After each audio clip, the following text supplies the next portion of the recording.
সকলকে জয় যিশু, সকলকে স্বাগত এবং ধন্যবাদ জানিয়ে প্রভুর বাক্য নিয়ে চলে আসলাম আরও একটা সুন্দর দিনে। প্রতিটা দিনের মতন আজকের আরও একটা সময় পেয়েছি। প্রভুকে অনেক ধন্যবাদ দিই যে এই দিন, এই সময় তিনি আমাদের জন্য রেখেছেন। আর অবশ্যই রোজকারের মতনই বলবো যে তার দয়ার গুণে এই দিন দেখতে পেয়েছি। কেননা ঈশ্বরের দয়া, ঈশ্বরের অনুগ্রহ, তার গ্রেস, তার কৃপা আমাদের জন্য যদি না থাকতো, আমরা হয়তো দিনের শুরু দেখতে পেতাম না, আমরা রাতের শেষ দেখতে পেতাম না। কিন্তু ঈশ্বরের অনেক ধন্যবাদ হোক যে সেই সময়ের জন্য আমাদেরকে তিনি এখনো পর্যন্ত সুন্দরভাবে রেখেছেন।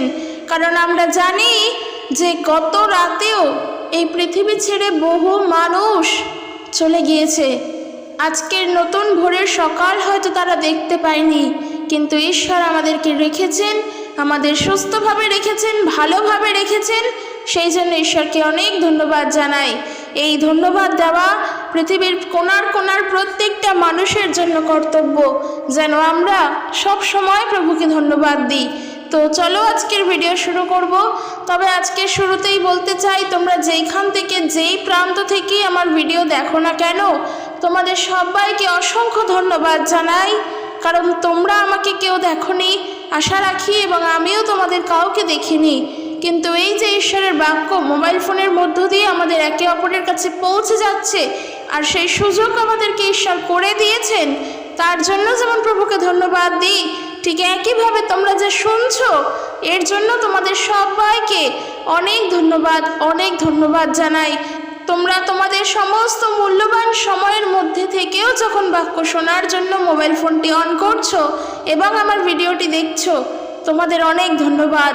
এইভাবে আমার সাথে থাকো এবং এইভাবেই প্রভুতে এগিয়ে চলো। ঈশ্বর তোমাদের প্রত্যেককে আশীর্বাদ যুক্ত করুক। তো চলো আজকের ভিডিও শুরু করব। আজকের যে বিষয় নিয়ে আলোচনা করব, যেই প্রবলেমটা আমাদের প্রতিটা ঘরে হয়, যেই সমস্যাটা আমাদের প্রতিটা সংসারের মধ্যেই থাকে, আজকের আমি সেটা নিয়েই বলবো। আমি বলেছি যে এই তিনটি বিষয় মনে রেখে, মাথায় রেখে যদি আমরা চলতে পারি, অবশ্যই মনে এবং মাথায় গেঁথে রাখলে হবে না, পালন করে চলতে হবে। তাহলে আমরা অনেকটা সুখের মুখ দেখতে পারবো এবং আমরা অনেকটা শান্তিতে জীবনযাপন করতে পারবো। কারণ আমাদের প্রত্যেকটা পরিবারেরই কিছু না কিছু সমস্যা তো লেগেই থাকে। পরিবার যখন গড়ে উঠেছে, সেই পরিবারে যেমন সুখ থাকবে, একইভাবে তার সাথে সাথে সেই পরিবারে কিন্তু দুঃখও থাকবে। সেই পরিবারে যখন ঈশ্বরের আশীর্বাদ আছে, কিছু কিছু সময় সেই পরিবারে দিয়াবলের কার্যও হয়।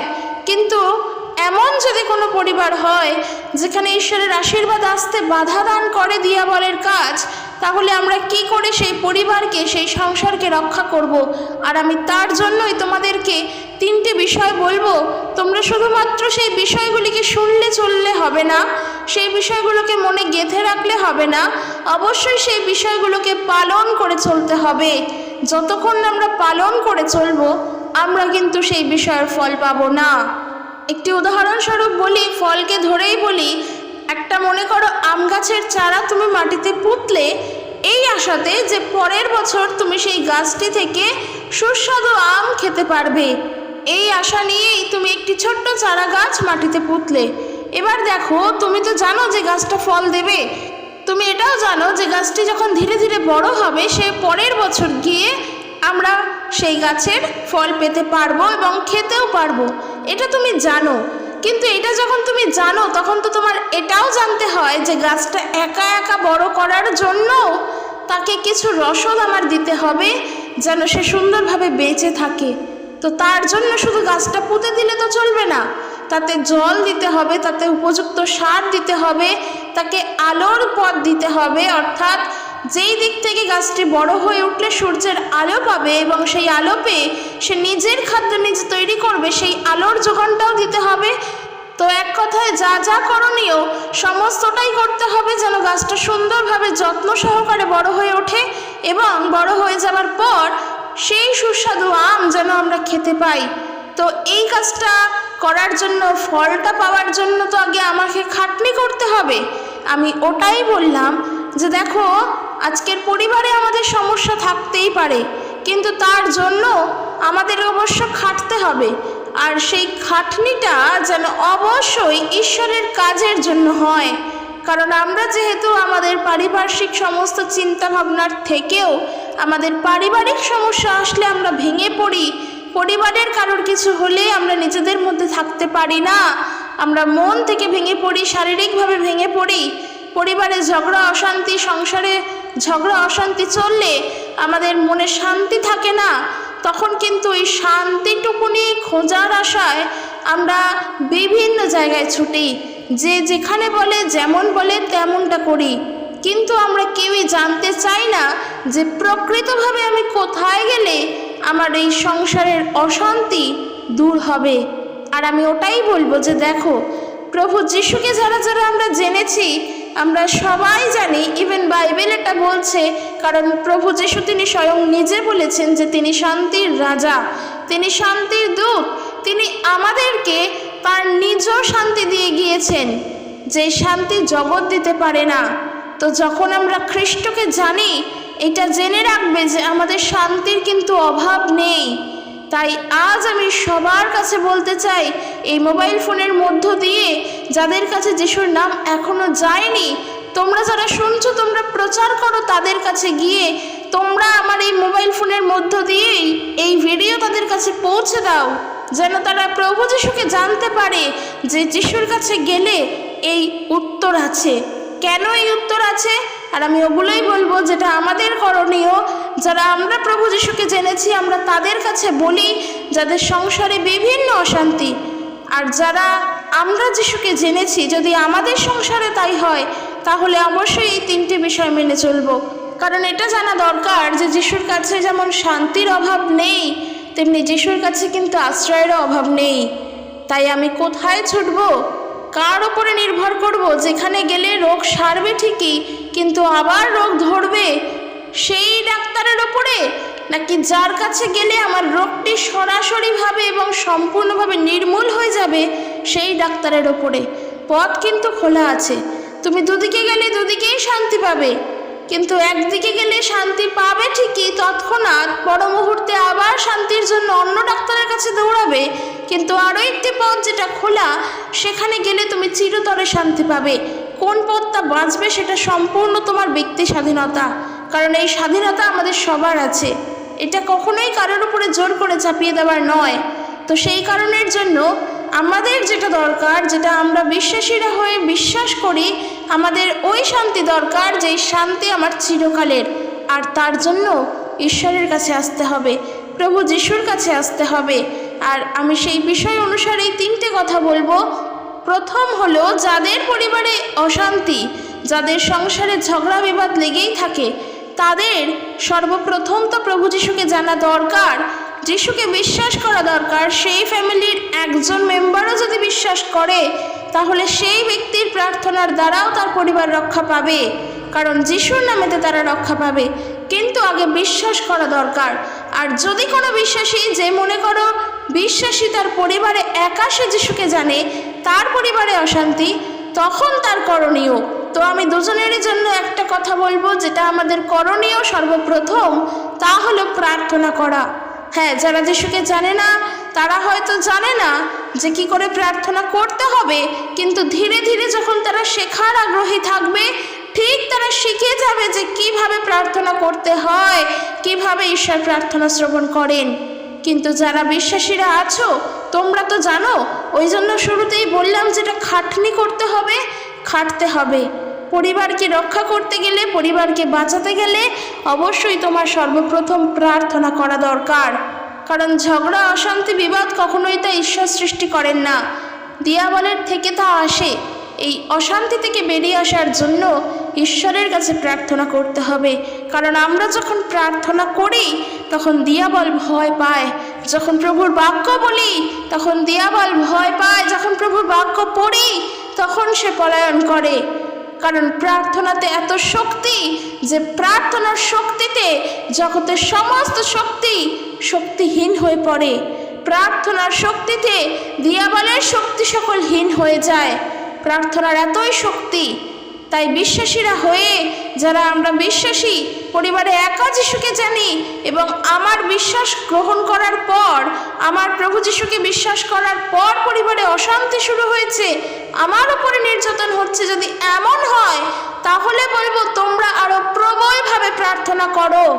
কারণ যেই কারণের জন্য তোমাদের অশান্তির সৃষ্টি হয়েছে সেই কারণের জন্য তোমরা প্রার্থনা করো, যেন দিয়াবল সেই কারণকে সামনে দাঁড় করিয়ে নিজে কার্য না করতে পারে, বরং সেখানে প্রভু কার্য করুক, যেন ঈশ্বরের শান্তি সেখানে আসে। কারণ যারা প্রভু যিশুকে জানে না তাদের বিষয় তো আলাদা, কিন্তু যারা পরিবারে একা যিশুকে জানে বা একা প্রভুকে বিশ্বাস করে তাদের উপরে নির্যাতন প্রবলভাবে আসে। আমি গতকালই দেখলাম এক দিদিভাই, তিনি আমাকে কমেন্ট করেছেন তার দিদি প্রভু যিশুকে গ্রহণ করেছে, প্রভু যিশুকে বিশ্বাস করেছে বলে সেই আন্টির ছেলে তার উপরে নির্যাতন করছে, সেই আন্টির ছেলে তার বাইবেল পুড়িয়ে দিয়েছে, তার খাওয়া দাওয়া বন্ধ করে দিয়েছে। তো এই সময় আমি বলতে চাই যে দেখো, এতে কখনোই দুঃখ পেও না, বরং এতে এটাই আনন্দ করো যে বাইবেলে সাধু পৌলের জীবনেও দেখি সেও অনাহারে থেকে খাওয়া দাওয়া না খেয়ে প্রভুর সুসমাচার প্রচার করে গিয়েছেন, তবুও সে প্রভু যিশুকে ত্যাগ করেননি। এটার জন্যই বলবো যে প্রার্থনা করো। ওই দাদা ভাইয়ের মধ্য দিয়ে যখন দিয়াবল কার্য করছে, সে ব্যক্তি নিজে তো আর দিয়াবল নয়, তার মধ্যে দিয়াবল যখন কার্য করছে তখন প্রভুর কাছে প্রার্থনার শক্তিতে তার মন থেকে দিয়াবল দূর হবে। ঈশ্বরের কাছে প্রার্থনা করার ফলে তার মন পরিবর্তন হবে, যেন প্রভু তার মনকে পরিবর্তন করে। আর অদ্ভুত বিষয় দেখো, যখন যেই ব্যক্তি প্রভুকে নির্যাতন করে, অর্থাৎ যারা যিশুকে বিশ্বাস করছে, যিশুকে জানছে, তাকে নির্যাতন করা মানেই প্রভুকে নির্যাতন করা। সেই নিন্দুকেরা, সেই নির্যাতনকারী ব্যক্তি যারা ছিলেন, এক সময় তারাই প্রভুতে এসে পরিবর্তন হয়ে যায়, তারাই প্রভুর গৌরব করে। এই ঈশ্বরের মহিমা ছাড়া, ঈশ্বরের আশীর্বাদ ছাড়া আর কিচ্ছু না। তাই জন্য প্রভু আমাদেরকে সেই অস্ত্র দিয়েছেন, যেই অস্ত্রের দ্বারা প্রভু মানুষের মন পরিবর্তন করতে পারেন, আর সেই অস্ত্র হলো প্রার্থনা। যখন তোমার পরিবারে তুমি একা প্রভু যিশুকে জানো, তখন তোমার কাছে হাতিয়ার বা অস্ত্র আছে, যেন সেই পরিবারের সম্পূর্ণভাবে প্রত্যেকটা ব্যক্তির, প্রত্যেক সদস্যর মন পরিবর্তন হয়। কারণ তাদের জন্য তুমি প্রার্থনা করবে, তাতে তোমার অনেকটা সময় লাগবে, অনেকটা ধৈর্য লাগবে, অনেকটা অপেক্ষা লাগবে, কিন্তু হবে। ওই যে বললাম, প্রভুর কাছে আসলে তুমি শান্তি পাবে চিরতরে। তাই এই চিরতরের শান্তিকে পাওয়ার জন্য তো কষ্ট একটু করতেই হবে। আর সেই কষ্ট কোনো শারীরিক কষ্ট নয়, কোনো মানসিক কষ্ট নয়, সেই কষ্ট হলো ধৈর্য ধরে থাকা, প্রভুর জন্য অপেক্ষা করা, প্রার্থনার উত্তর পাওয়ার জন্য অপেক্ষা করা। আর যখন এই অপেক্ষা আমরা করি, এতে আমরা ঈশ্বরের আশীর্বাদ লাভ করি, এতে আমরা প্রভুতে স্থির থাকি, কখনোই দিয়াবলের দিকে যাই না। তো অবশ্যই যেটা দরকার, তোমরা প্রার্থনা করো, তোমরা প্রবলভাবে প্রার্থনা করো নিজের পরিবারের জন্য, নিজের সংসারের জন্য। যারা নতুন প্রভুকে জানো বা এখনো পর্যন্ত যিশুকে জানোনি, তোমরাও প্রার্থনা করো তোমাদের মতন করে, যেন প্রভু যিশু সেই প্রার্থনা গ্রহণ করে, সেই মতো প্রার্থনা করো। এরপর আমি 2 নম্বর বিষয় যেটা বলবো, 2 নম্বর বিষয় তা হলো সম্পূর্ণ বিশ্বাসে দৃঢ় থাকো। এটা আমাদের মেনে চলতেই হবে। যদি আমাদের সংসারে, আমাদের পরিবারে সেই অশান্তি আসে, যারা আমরা বিশ্বাসী, পরিবারে একা বিশ্বাসী, আমাদেরকে তো সম্পূর্ণভাবে আমাদের বিশ্বাসে স্থির থাকতে হবেই। এটা তো সাধারণ ব্যাপার, কারণ প্রভুতে আমি রয়েছি, কখনোই আমি দিয়াবলের দিকে ফিরবো না, আমি ঈশ্বরের নিকটবর্তীই থাকবো, ঈশ্বরের বশীভূতই থাকবো। এটা তো একজন বিশ্বাসী হয়ে আমাদের দায়িত্ব, আমাদের কর্তব্য। কিন্তু যারা এখনো প্রভু যিশুকে জানোনি, তোমাদের জন্য বলবো, যখন যিশুর নাম তোমাদের কানে গিয়েছে, তখন তোমরা সম্পূর্ণ বিশ্বাস, চোখ বন্ধ করে সম্পূর্ণ আস্থা প্রভু যিশুর উপরে রাখতে পারো। এই আশ্বাস আমি তোমাদেরকে দিলাম, তোমরা রাখতে পারো। কারণ তুমি যখন বিশ্বাসকে রাখবে, তখন তুমি প্রার্থনা করবে, প্রভুর থেকে চাইবে, আর প্রভু তা শ্রবণ করলে তিনি তোমার প্রার্থনার উত্তর দেবেন। আর তোমার প্রার্থনা যদি প্রভুর কাছে এমন হয় যে যারা তোমার উপরে নির্যাতন করছে, প্রভু তাদের মনকে পরিবর্তন করে তাদের সত্যের দিকে ফিরিয়ে আনুক, তাহলে প্রভু অবশ্যই সেই প্রার্থনার উত্তর দেবেন। আর এই কথা যদি বিশ্বাস করো তাহলে ঈশ্বরের মহিমা দেখতে পারবে। তারপর দেখবে যারা একসময় নিন্দা করত, এখন তারাই সদাপ্রভুর নামের গৌরব করছে, তারাই সদাপ্রভুর নামের প্রশংসা করছে, তার মহান নামকে আরো মহিমান্বিত করে তুলছেন। তখন তারাই বলছে যে আমরা অনেক ঈশ্বরের আশীর্বাদ পেয়েছি। তখন অদ্ভুতভাবেই আমরা প্রভুতে ধন্যবাদ দেব যে প্রভু সত্যিই তুমি পরাক্রমশালী ঈশ্বর, তুমি মহিমাময়, তোমার ভালোবাসার কোনো শেষ নেই, তোমার প্রেমের কোনো শেষ নেই, তুমি আমাদেরকে ছেড়ে যাও না। তাই সম্পূর্ণ বিশ্বাস, সম্পূর্ণ ভরসা আমরা সব সময়ের জন্য প্রভুতে রাখব এবং সম্পূর্ণ আস্থা আমরা প্রভুতে রাখব। আর অবশ্যই আমরা আমাদের বিশ্বাসে দৃঢ় থাকব। আর আমি শেষ যে বিষয়টা বলবো সেটা তাদের জন্য যারা পরিবারে একা বিশ্বাসী, কিন্তু নানান কারণে নানানভাবে পরিবারে সংসারে তোমাদের অশান্তি, তোমাদেরকে বলবো তোমরা বাক্যের সঙ্গে যুক্ত থাকো, অর্থাৎ ঈশ্বরের বাক্যতে নিজেদেরকে যুক্ত রাখো। ঈশ্বরের বাক্য শোনো এবং ঈশ্বরের বাক্য পড়ো। যতটা শুনবে তার থেকে বেশি ঈশ্বরের বাক্য পড়ো, সেই বাক্য পড়ে বোঝার চেষ্টা করো এবং সেই বাক্যকে মনের মধ্যে গেঁথে নিয়ে পালন করার চেষ্টা করো।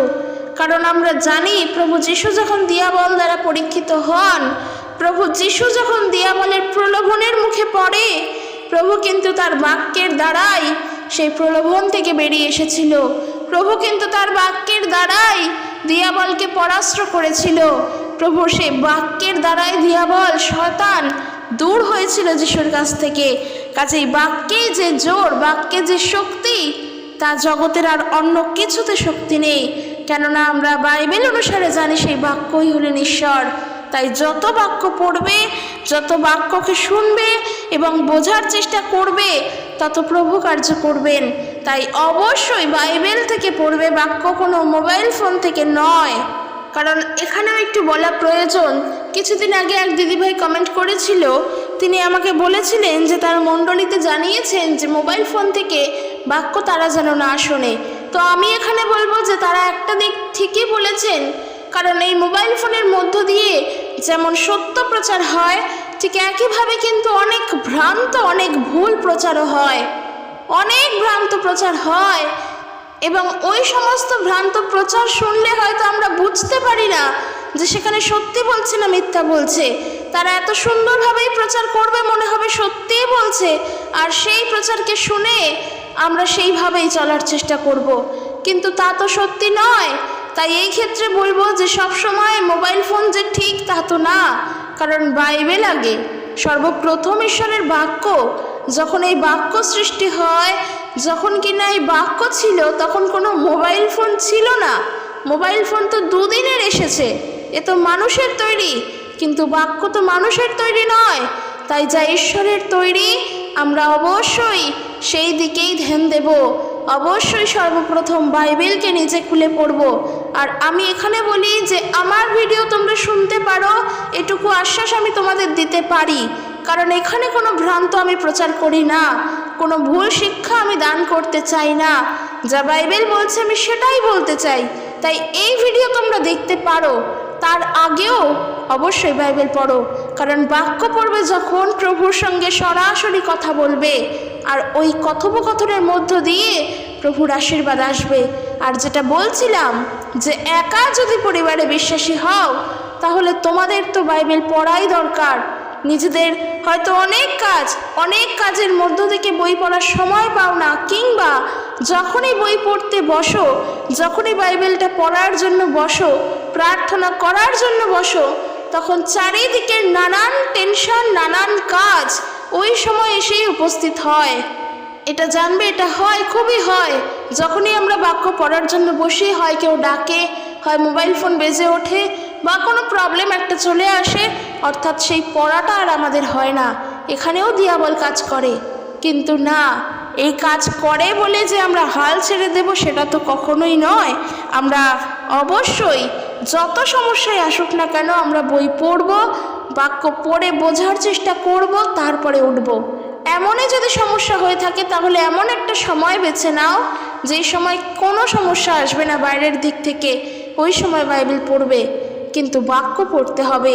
দিয়াবলের বিরুদ্ধে লড়াই করার জন্য, শয়তানকে নিজেদের সংসার থেকে, জীবন থেকে দূর করার জন্য বাক্য পড়তে হবে। তবে একটা কথা, শয়তান তো চিরতরে দূর হবে না।